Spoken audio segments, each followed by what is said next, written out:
So here we have a New Holland Workmaster 25S.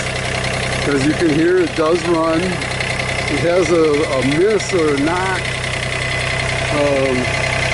We're not entirely sure. It blows a little blue smoke on startup, but it seems to clear up.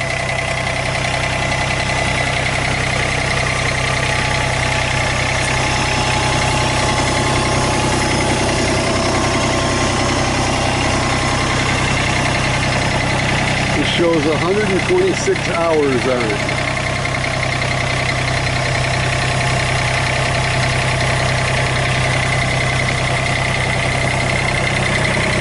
You can see the loader does work.